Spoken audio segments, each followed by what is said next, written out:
Hi, my name is Dave Devil. I'm the co-director of the Terrence J. Murphy Institute for Catholic Thought, Law, and Public Policy.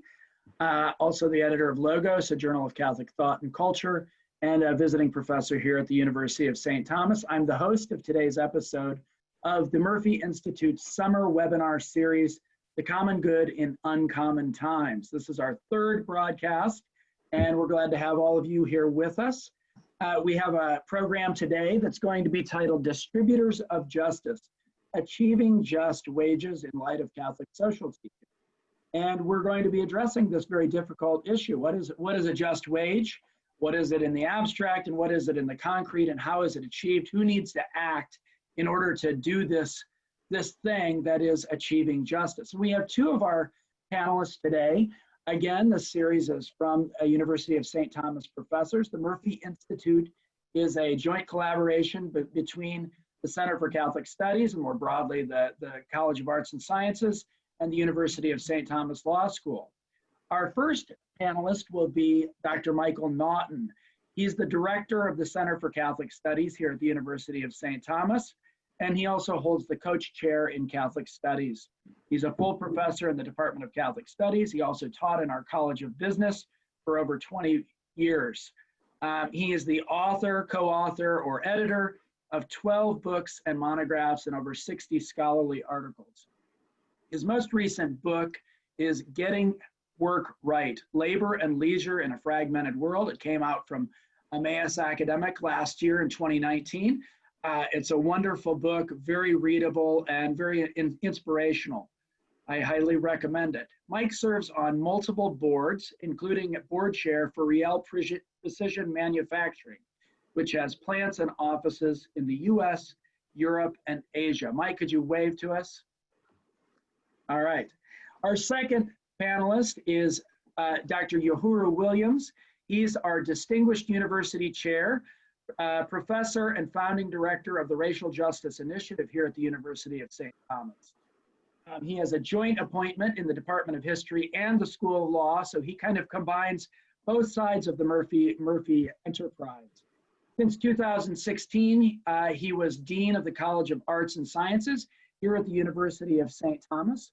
He is the author of 5 books, and he's a scholar who's investigating African-American history, civil rights, the Black Power movements, African-American constitutional and urban history, as well as 20th century American history more broadly. He's a prolific commentator in print and on television and radio. Some of you hearing his voice might know him as he was one of the main commentators in Ken Burns' documentary on Jackie Robinson a few years ago. This was something appropriate as Uhuru spent several years as both the chief historian and the vice president of the Jackie Robinson Foundation in New York City. His half of the presentation will be titled Achieving Just Wages, Ruby's Slippers. Both of these are great speakers, very personal as well as interesting, and scholarly without being pedantic. So I think you're going to enjoy a great time. Uhuru, could you wave to us? I forgot to have you wave. All right. At the end of this, we're going to have both panelists speak for 20 minutes. And so the hour will be broken up into thirds, 20 minutes, and then we'll have questions. I'd ask that you put your questions in the Q&A box, and I will be selecting them and reading them to the panelists. We'll get through as many as we can in those 20 minutes. So now, without further ado, I'm going to begin with Dr. Michael Naughton. Thank you, Mike. Thanks, Dave. And thanks to you and Greg Sisk and Michelle Rass for putting this together, and special thanks for Xander for all the technical assistance. Very grateful. This talk is a bit of an experiment. Uhuru and I have known each other for the last couple of years. We've worked together at the College of Arts and Sciences, but it's the first time that we're presenting together. In many respects, this whole episode of what's happened in the last several months has kind of thrown us together, and I'm kind of excited about this possibility, and we'll kind of see where it goes. And we want to talk about this question of justice, a topic on the minds of many today. And the question is, what does it mean?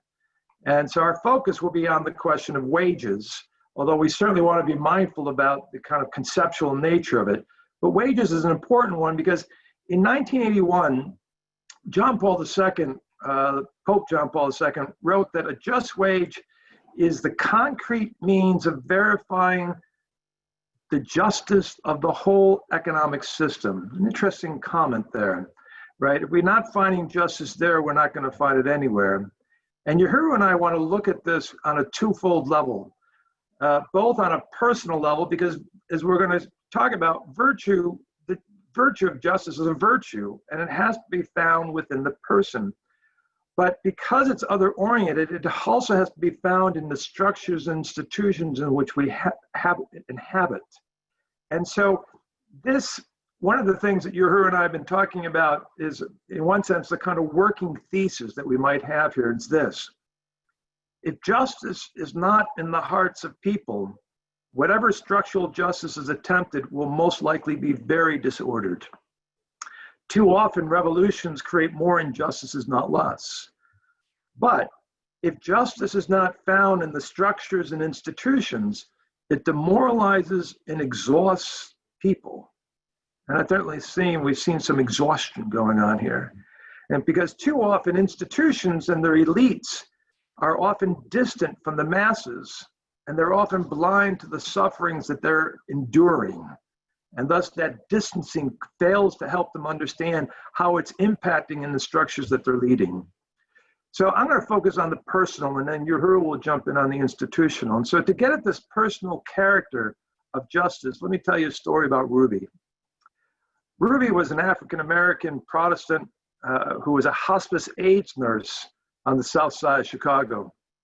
I met Ruby 23 years ago when she took care of my mother, an Irish Catholic from County Offaly, Ireland. And my mother was dying of cancer at the time, and Ruby worked at the local Catholic hospital. Ruby was an extraordinary woman.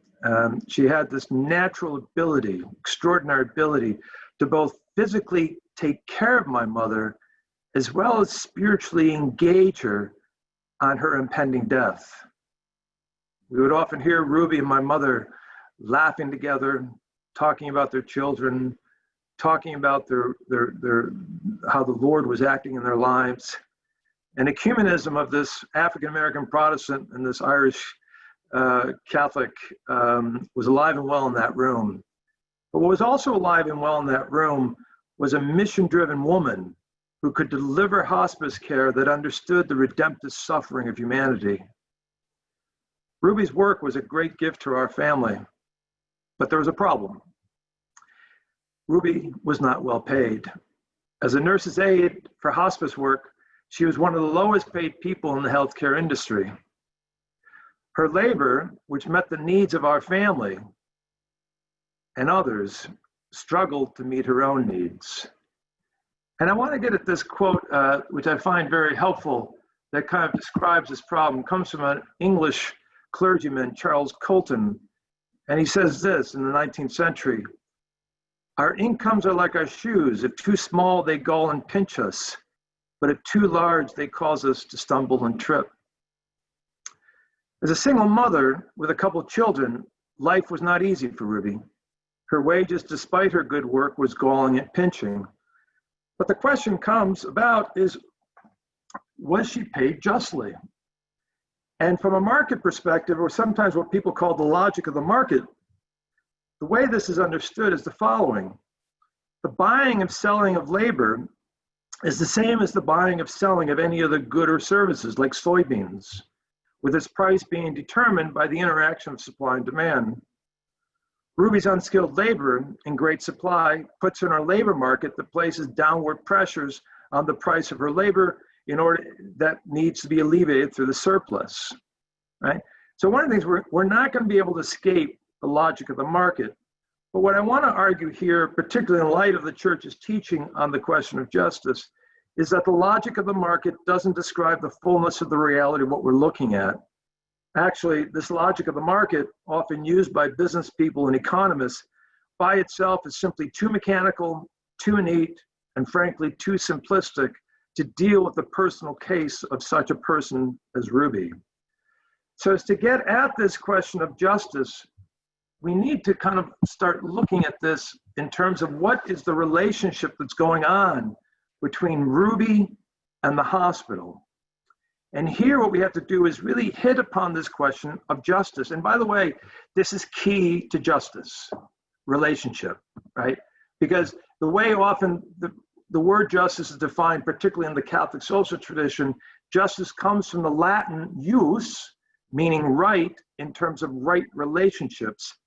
And out of this relationship comes a duty to give what is due to another.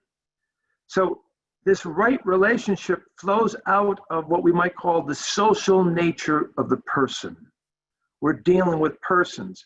There's a very popular African proverb that goes like this, right? A person becomes a person through other persons.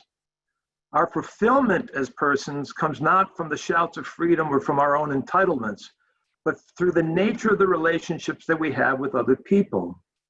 And so key here is, how do we understand this relationship? And how do we understand it, particularly in terms of a wage relationship? And again, let me hit this hard.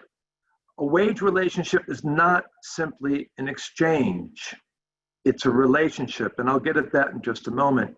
And here I will be getting at maybe to the most abstract part of this conversation, and it goes like this. In order for there to be a right relationship between employee and employer, both need to recognize that work can never be reduced or exhausted by the pay given. The wage given can never fully account for the labor done, precisely because work is always more than its economic output or instrumental value. Maybe let me be a little more concrete here. What if Ruby decided to work according to the money she was given? Hospital gives me a little money, I'll give them minimal service. I have to tell you that my family would have most likely lost one of the most powerful evangelical witnesses about how to deal with death. And really, probably the most tragic thing of all is that Ruby would most likely lose her vocation. And what if the hospital decided to limit its responsibility to Ruby to simply pay according to whatever the market bears, whatever the market tells us? And here, the hospital, particularly as a Catholic hospital, but even just as a hospital, would not fulfill its mission. And to be quite frank, even the managers and administrators of that hospital would lose their sense of vocation. Because here's the challenge. Often in the economic sphere, when we look at things, we only look at them as exchanges. And we get into this logic of the market of an exchange mentality that simply instrumentalizes people. It detaches people from their responsibilities and their vocation. And to be quite frank, at the end, it desensitizes us to the suffering of others. So I know this is a little bit abstract, but then the question is, well, if you take this relational insight, what does it tell us? It tells us that when we look at a just wage, we have to think about it in terms of three convictions: need, contribution, and order. So let me go through each one of them. First, the conviction of need and a living wage. A living wage is the minimum amount due to every independent wage earner by the mere fact that he or she is a human being with a life to maintain and a personality to develop. Key to justice is to do what is due to the person. And when people provide their full-time time to a work, they should get their needs met. Because here's the key thing. We're dealing with right relationships, and the nature of the human being is not a soybean. It's not a commodity. It's a person, right? And that's going to be key. And thus, a wage that fails to meet the needs of an employee, in particular a full-time adult, is a wage that will struggle to carry the weight of a real relationship, right? And by the way, this relationship is twofold. And everything that we're going to talk about here is a relationship as a two-way dimension. We always have to keep this in mind. So for Ruby, obviously, there's the galling and pinching of the employee. But even for the employer, if they fail to understand this conviction of need, they themselves have become depraved. They themselves fail to enter a real relationship. And there's a line from Gaudium et Spes, a church document from the Second Vatican Council, and it's a pretty powerful one, and it goes like this: those who inflict injustice are often more degraded than those who suffer from it. And here the suffering is often a spiritual poverty. Material poverty is awful, and we always want to work against it. But there's also the challenge of spiritual poverty. So need is important, and there's a lot to be said here, but we have to go on to the second conviction, the conviction of contribution and of an equitable wage. And an equitable wage is the contribution of an employee's productivity and effort within the context of the existing amount of profits and resources of the organization. So the principle of need is necessary to determine a just wage, but alone it is insufficient, since it only accounts for the consumptive needs of employees and does not factor in the productive contributions of those to the enterprise. So in other words, a living wage, while a minimum floor, is not necessarily an equitable wage. To honor somebody in the wage relationship is to recognize his or her talents and efforts.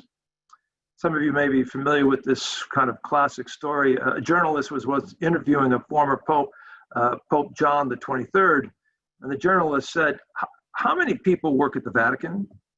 And the Pope paused for a moment and said, "About half," right? Some people work harder than others.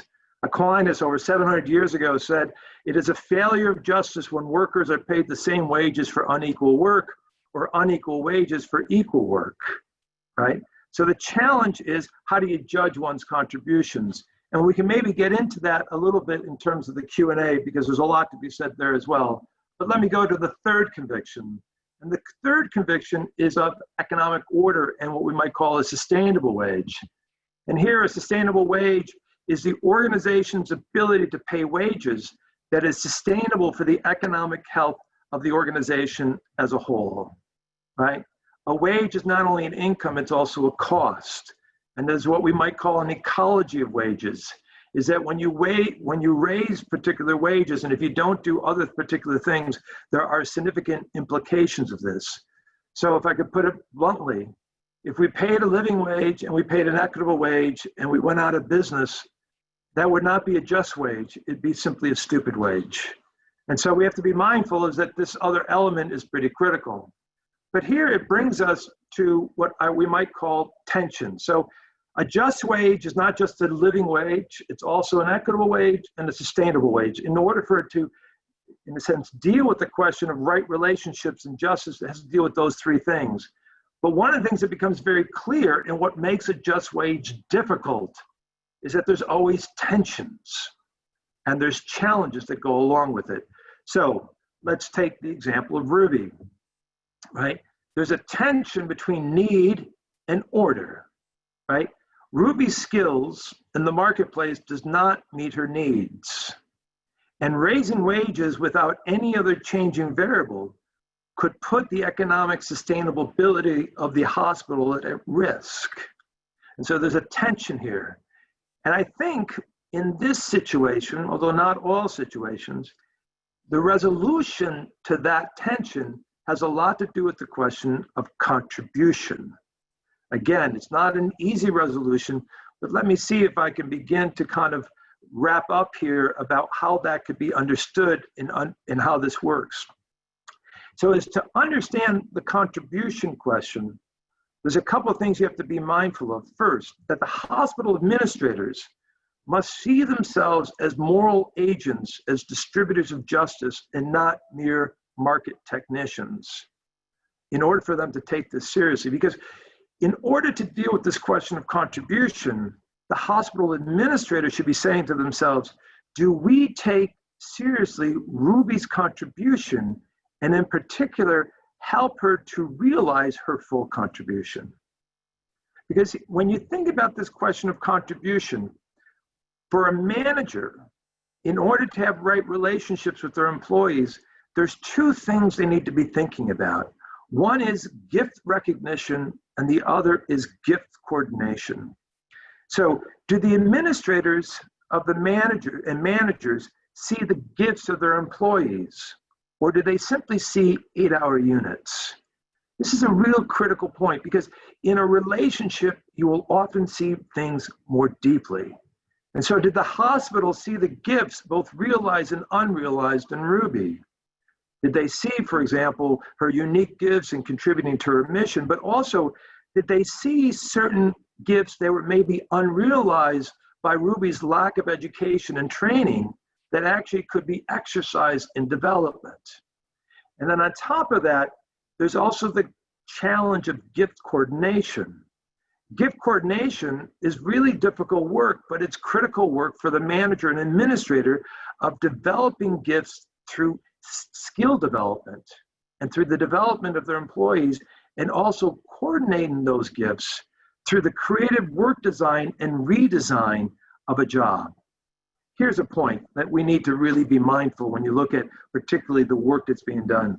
Low wages are often merely a symptom of a much larger problem about how organizations structure the work itself.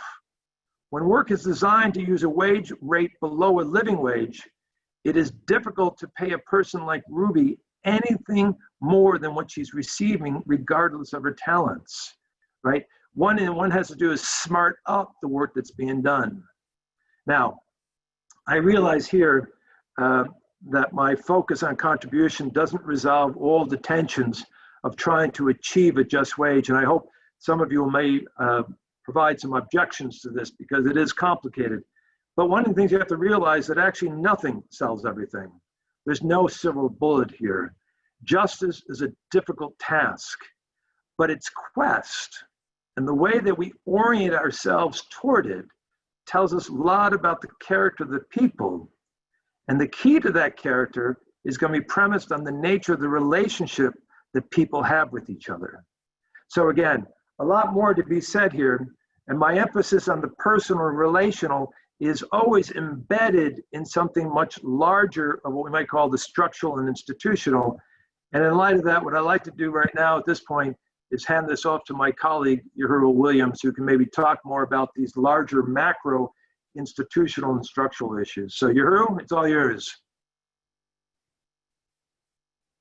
Thanks, Mike. I appreciate it. And thanks for having me. You know, Mike, you raised a number of really interesting issues. And I think part of the excitement I had in being able to share this forum with you is that you have, in some sense, problematized appropriately a very complex issue. And you also inspired me to think about this in terms of the example you gave of Ruby. And so my talk is entitled Achieving Just Wages, Ruby's Slippers. We'll talk a little bit about walking in Ruby's shoes.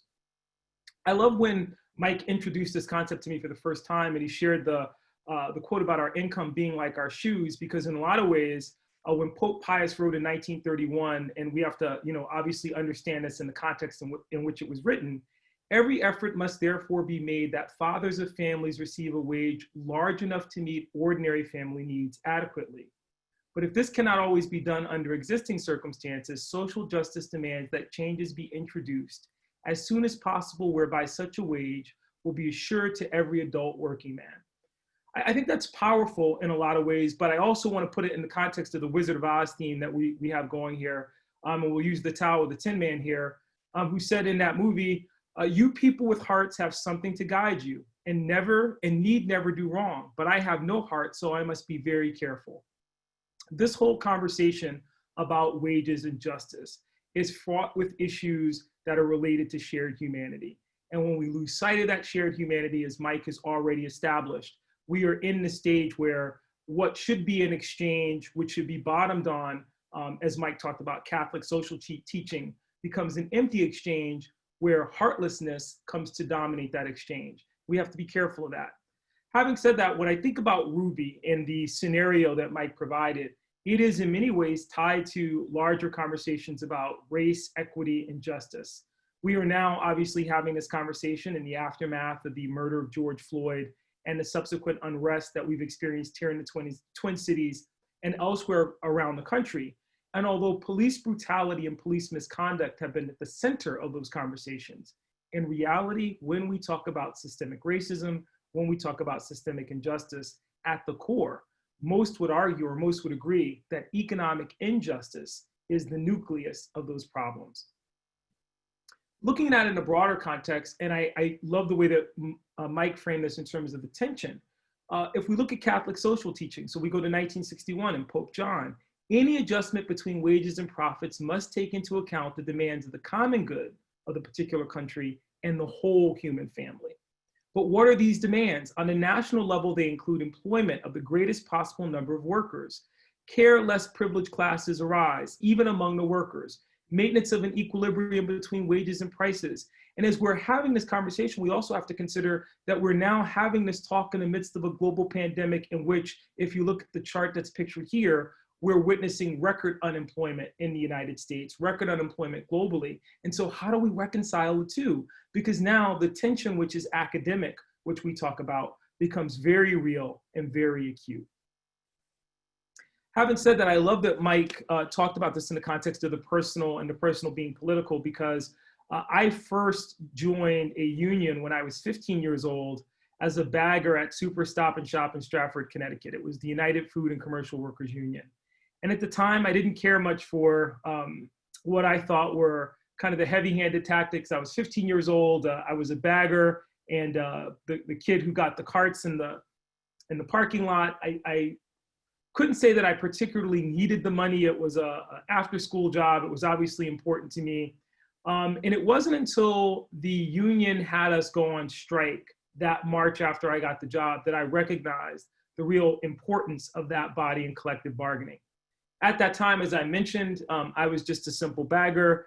And yet when the union rep came to talk to us at the Super Stop and Shop about what was happening, I recognized immediately this tension that existed between myself, who was doing this as a means of making some pocket money, who didn't really need that additional money, and many of the people whom I worked with at Super Stop and Shop, for whom this was their sole source of sustenance.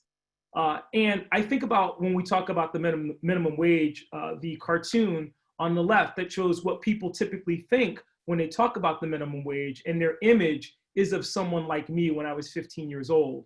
But the reality is there were very few 15-year-olds working at Super Stop and Shop in 1986. The vast majority of people who were working there were dependent on that as their sole source of income. And it was a lesson for me early on about the importance of collective bargaining and also the importance of recognizing place. Because ultimately, as James Baldwin has argued, the world changes according to the way people see it. And if you can alter even by a millimeter the way people look at reality, then you can change it.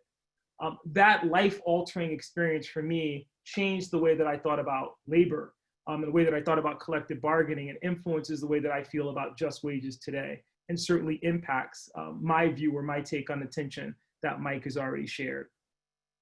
In that context, when we talk about what's happening here in Minneapolis, across the country, and conversations about ending systemic racism, we have to understand the economic roots of that conversation and the economic roots of that debate. In fact, it's important to note that at the March on Washington in 1963, although we like to frame conversations about civil rights and racial justice in terms of the right to vote, the reality is that that was a march for jobs and freedom, and jobs came first. A. Philip Randolph, who was the architect of the March on Washington movement, was fairly clear in all of his articulation that jobs and employment were critical, essential to conversations about true freedom and true equality in the United States. And it's a tension that's obvious through the long arc of American history and African American history. Here's a wonderful political cartoon from Thomas Nast from 1863, a full century before the March on Washington.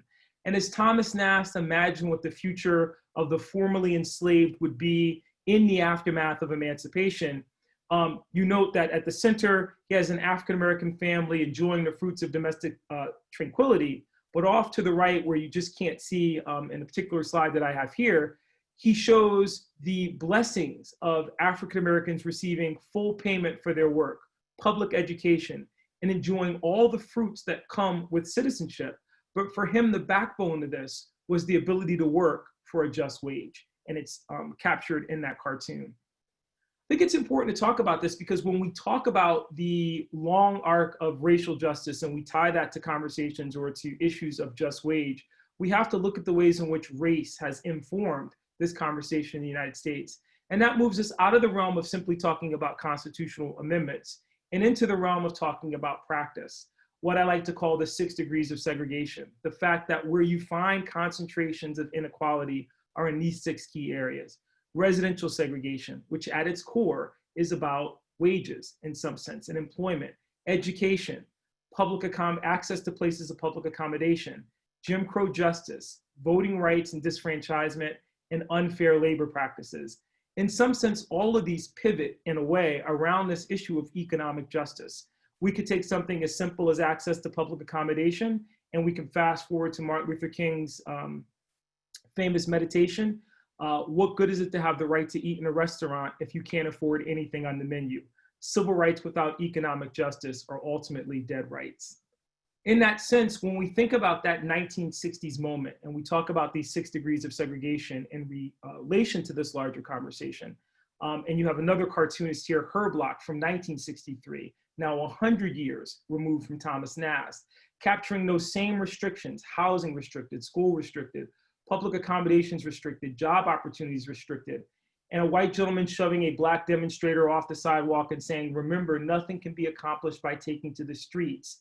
That's one of those moments where the sage advice of the Tin Man, or a retreat to Catholic social teaching, can illuminate for us the importance of human conversation and the human heart in this larger conversation. I say that because in a way, even if we move out of conversations about the minimum wage and the history of the minimum wage, and we start talking about what this has looked like in practice for those on the margins, A. Philip Randolph probably captured it best in 1963 at the March on Washington when he said, and we know that, we want integrated public schools, but that means we also want federal aid to education, all forms of education. We want a free democratic society dedicated to the political, economic, and social advancement of man along moral lines. Now we know that the real freedom will require many changes in the nation's political and social philosophies and institutions. For one thing, we must destroy the notion that Mrs. Murphy's property rights include the right to humiliate me because of the color of my skin. And again, it's this opportunity to revisit the importance of labor in the context of this larger conversation about just wages. Having said that, I'd like to move to the Reverend Dr. Martin Luther King in his final book, Where Do We Go From Here, Chaos or Community, which I referenced earlier. And at that point, Dr. King had recognized that despite 10 years of dedicated struggle towards civil rights in the United States, 10 years and more at that point, the civil rights movement had come to an impasse. And as King articulated it in that book, he wrote, "So far, we have had constitutional backing for most of our demands for change. And this has made our work easier, since we could be sure of legal support from the federal courts." But King wrote in '67, "We are now approaching areas where the voice of the Constitution is not clear. We have left the realm of constitutional rights, and we are entering the area of human rights. The Constitution assured the right to vote, but there is no such assurance to the right to adequate housing or the right to an adequate income. And yet in a nation which has a gross national product of $750 billion a year, it is morally right to insist that every person have a decent house, an adequate education, and enough money to provide basic necessities for one's family. Achievement of these goals," he continues, "will be a lot more difficult and require much more discipline, understanding, organization, and perhaps the most important word in this paragraph, sacrifice." To that end, part and parcel of what King was suggesting is illuminated by Vincent Gordon Harding in the foreword to Where Do We Go From Here, Chaos or Community, when he writes, "For the many persons, whatever their color, who originally signed on to the freedom movement to assist in the quest for Southern Black right to vote, for equal access to public accommodations, and for minimally integrated schools, this King was out beyond their vision and their reach and their control." For me, as I revisit this King and remember his last years of unrelenting struggle against what he called the triple evils of racism, materialism, and militarism, I see him on a nettlesome, uncharted path toward a more perfect union, a path that still challenges us all. I think one of the powerful things about the way that, again, Mike framed this today is that in looking at the tension, when we fast forward to 2013, and we talk about John Lewis, whom we lost this weekend, and his speech at the memorial of the March on Washington, 50 years removed. Part of what John Lewis articulated on that day was a need for the United States to revisit the issue, for political leaders to revisit the issue of what exactly a just wage would constitute. And I share that with you because part of what Greg Kaufman, writing for The Nation, observed on that day was what he saw as an inability to frame the debate in a way that would force the issue of this tension that Mike talked about, and which I think is still central to this debate. What he wrote is, Yesterday, thousands of fast food workers in more than 50 cities struck for higher wages and the right to form a union. This growing movement has focused attention on the struggles of low-wage workers. If President Obama believes that it is in achieving the economic opportunity goals of the March on Washington, where we have fallen short, and indeed nearly 30% of workers earned poverty wages in 2011, shouldn't he speak forcefully and explicitly in support of these workers' current actions? It was a powerful, in some sense, moment, because part of what Kaufman and others were saying is that had we in that moment betrayed the true goals of the March on Washington, again, framed in terms of jobs and freedom. When we think about this, it reminds us of the historical amnesia we have, not only about the Reverend Dr. Martin Luther King, but about the tenets of Catholic social teaching, which also inform this debate. And if we look again at the graph on the right, which groups are affected by race and structural racism, and understand that in economic terms, it's a chance again to reflect on the importance of tackling this issue in a definitive way. And I say this because all the conversation around police reform or racism as a public health crisis in the world aren't going to move the needle until we deal with the issue of economic justice in a very clear and tangible way. The question ahead, I think, where Mike and I agree, and as Mike eloquently framed it, lies in the paragraph that introduced this program to all of you. In light of the importance of calls for greater justice in our society, we are at this tipping point where we have to answer the question, what the just wage is meant to serve, and how we can ensure a society in which that contribution guarantees at least a baseline where things like race, class, and gender are taken into account, but where we don't bankrupt the system itself, that we reach that equity and that equilibrium that Mike talked about. In the process, we also have to view this in the context of new threats. So we talk about contemporary struggles for or dealing with issues of wages. And at the same time, we're dealing with automation. We're dealing with the global pandemic. I would argue now more than ever, these issues of just wage and racial justice compel us to think creatively and concretely about how we address this issue, but more importantly, how we address this tension. And I will turn it back over to David Diebel. All right, thank you both for very engaging presentations. We have a number of questions already in the Q&A. If we've still got time, if you're typing them out. I have plenty of questions too. One of the great things that we want to do with these Murphy Institute events, and it's been our goal from the beginning in 2003, is to provide opportunities for people to have civil discourse about very contentious issues. And this is one where I think there's a lot of dispute about what's possible and who needs to do what, and what do the terms even mean. So I'm going to start by asking the first question that was given, and I think this is perhaps a challenge to Mike, but perhaps to both of you. Hypothesis: the relationship between employer and employee should be governed by market forces. So Mike, would you like to address that?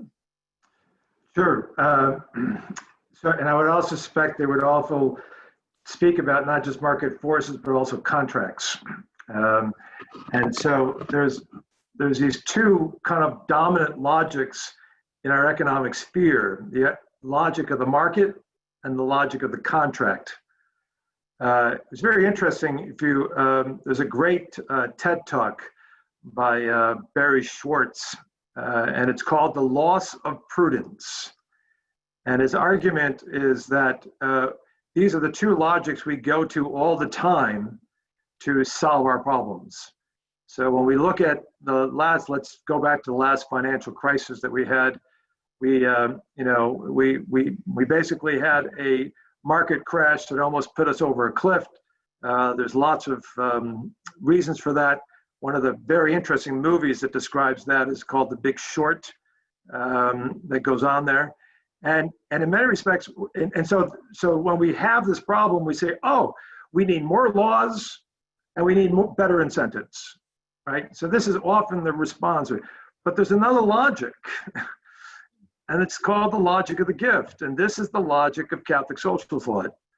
It's not only Catholic social thought, other traditions can certainly participate in it, but it's the argument that there's another reality going on here. Because if you look at the last financial crisis, it was exactly, a crisis that was dominated by the idea of market forces. And people thought they could discount virtue and simply become technicians. It's very interesting in that movie, The Big Short. There's only two people who have some type of kind of moral qualms about basically selling short and undermining significant financial institutions. One was a guy who kind of went off road, kind of went off the map or off the grid.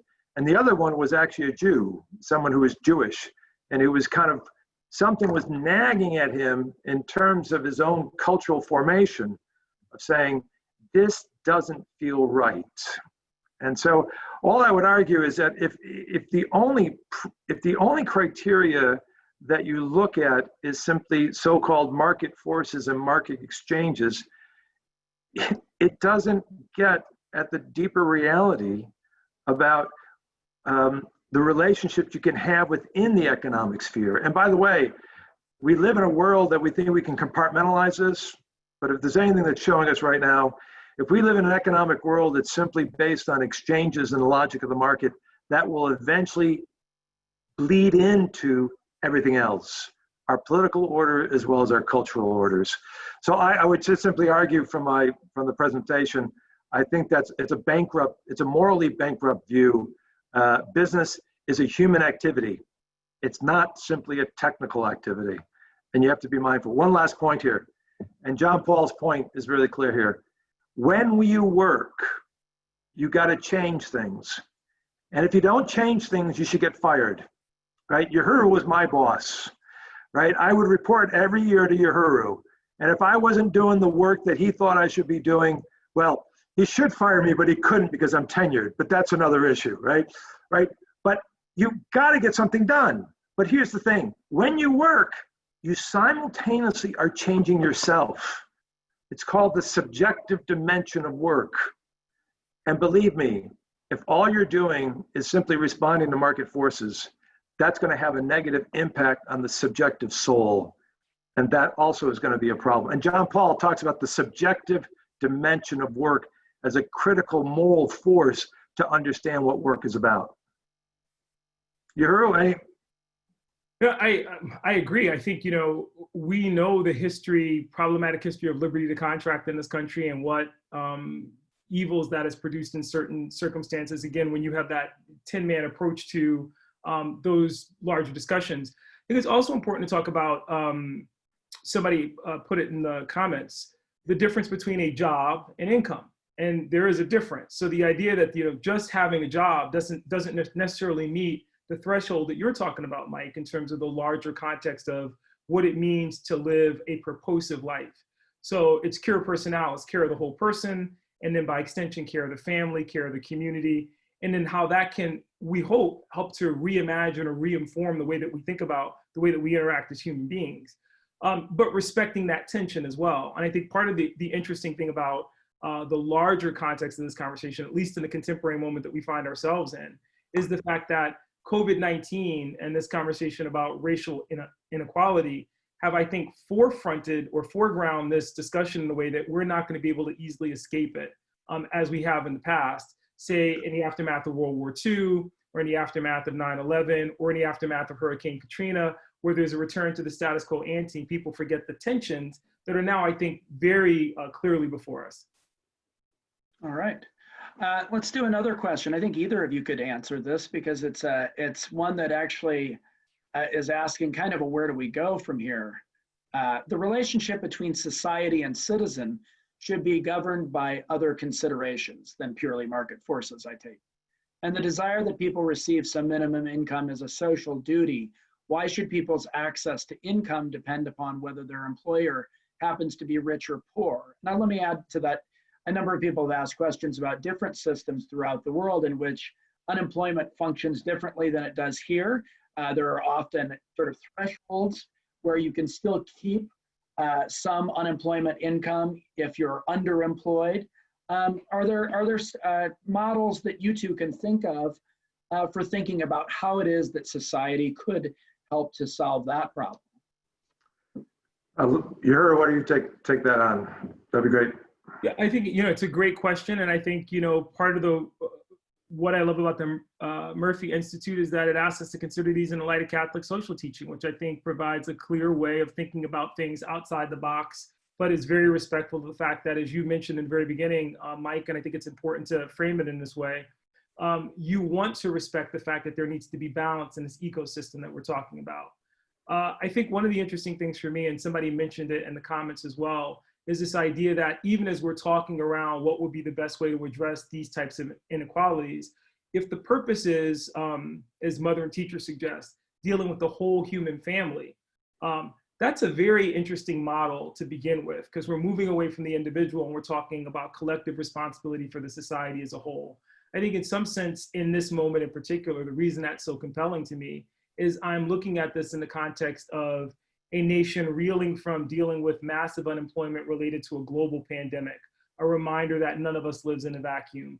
I look at us, not just the United States, but across the globe, people dealing with issues of racial inequality for the first time, asking the question in a substantive way in my mind, that what happens to my sister or my brother in this space impacts me. And then kind of revisiting from that point, what it means to show up and be present in larger conversations about a just society. In that sense, I think part of the other part of this is you talked about the other impact of this. How does this impact society as a whole? How would it change culture? We don't want to put ourselves in a position where we're not recognizing the dimensions of this conversation that would require kind of a sober, thoughtful approach. It's not something that could be accomplished with the stroke of a pen. It would have to be a strategic, thoughtful approach to reimagining what this means, as opposed to adopting a political system and then taking along with that political system or with that political ideology all the problems inherent when you move too quickly toward a solution, as opposed to dealing with the roots of the problem. Dave, maybe I could just very quickly give one interesting concrete program in the state of Minnesota on that question of employment and unemployment. So there's a program, I think it's called the Shared Work Program, and the idea that it wants particularly during this time of a crisis that we're dealing with, particularly over COVID, it wants employers to keep their employees as much as possible. So one of the problems, of course, for a lot of companies during the COVID crisis is there's been a significant reduction in revenue.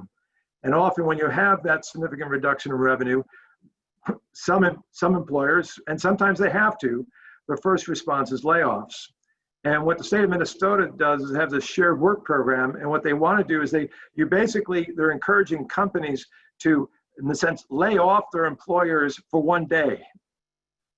So they basically go from 40 hours to 32 hours.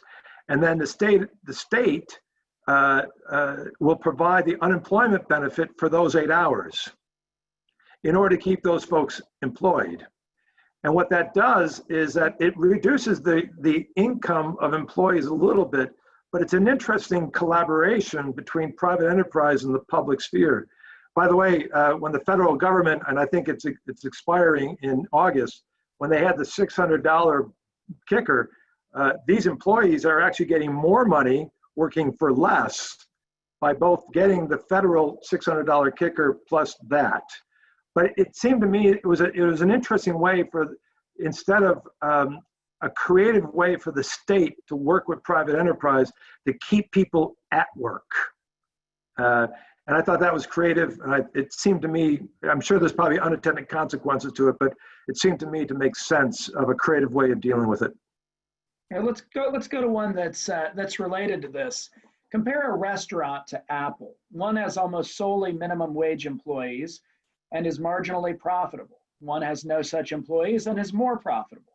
Why should we put the burden of helping minimum wage workers on the shoulders of the restaurant owner? Why should we excuse Apple Corporation? I think this is a question in people's minds today, because it has been largely smaller businesses that have been hurt. Clearly, we don't want to have a legal obligation on the part of other corporations, but is there a moral obligation to help out? If so, how might that be imagined? Either of you for that one. Go for it, Yura. First, Mike. Yeah, please. Yeah, no, I absolutely believe there's a moral obligation. I think that's part of the reason that when we think about even folks that we talk about or tend to frame as secular in their responses to poverty, actually incorporate, and that's why I chose the two pieces or two selections from Martin Luther King and A. Philip Randolph that I chose, who are engaging that moral imperative that go along with reimagining or rethinking what it means when we talk about a just wage or a just income. Because ultimately the whole society is ultimately impacted by that. I think about this in the very limited context, for example, of crime and punishment, where people talk about, are we all more safe or are we safer when we can assume that people have a stable home and access to, or don't live in food deserts and have access to healthcare, so on and so forth? Does that diminish crime? These are questions that I think human beings have struggled with, societies have struggled with for a long time. And at the same time, to Mike's point, I think part of the challenge that we have in our contemporary moment is that, and I was thinking about the $600 program because there was a news story on that this morning. You talk about these people who for the first time actually were making more for staying home, for not working, for not being, and it raised this issue for a lot of those people. What calling? It goes back to Ruby. Had I missed in the process of pursuing a job instead of thinking about my larger contribution to society or community as a whole? That would be a disruptor in the way that we thought about people showed up as their authentic selves and were able to contribute something more than an 8-hour day. It would be about how they contribute to a larger society. You know, Dave, I'm not quite sure about the question you're raising about, and I'm not quite sure if there's a minimum. Was that part of dealing with the minimum wage issue as well? You're muted, Dave.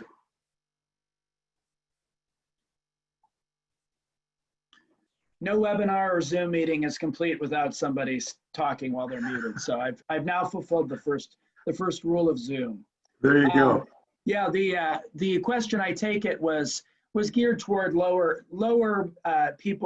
income people who are working at perhaps minimum wage jobs in restaurants, and how is there, what is the obligation from other parts of society? Several other questioners have noted that there might be a distinction between a need for a demand for a just wage and a just income.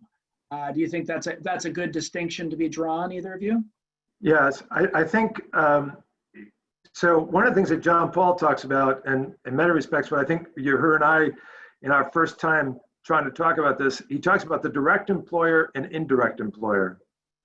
And so one of the things, and here's where we haven't really had a conversation on minimum wages, and I'm not as well versed in it, but the question is, can minimum wage sometimes do what we propose it to do? And sometimes we might try to get more out of it than we can do. This is why a tax policy, for example, providing tax credits for children, we might have a minimum income basis, right, in terms of how you deal with taxes. There's other systems, particularly through the state, that can enhance or detract from income on the question of the basis of taxes. And so, sometimes minimum wage, dealing with this, I remember we had this conversation last year when the city of St. Paul and Minneapolis are basically moving up to $15 an hour, right? And so they're going up that way, and we at St. Thomas have to pay that. Then, of course, we have less students because Uhuru wasn't giving me the budget increases to go along with that. So I was going to have less students to work with because of that. And so this is always the interesting argument over minimum wage: is does it cause problems in terms of employment? Now, and how does that work in the restaurant business and other types of areas? And so, is it the right instrument? I think that's a big debate. That might be another interesting question for Murphy to take on. But certainly the state plays a role as an indirect employer for that. But again, I would go back to my point, and James Heckman, by the way, he's an economist from University of Chicago, gave a talk for the Ryan Institute, which is part of Catholic Studies. And he talks about the importance of skill development, because the key thing for folks is that skill development gives them greater stability to earn the possibilities of these things versus simply just a minimum wage. So again, that skill development, I think, is a critical part of this. And we have to figure out ways in which to do it and not just be dependent upon state solutions to it.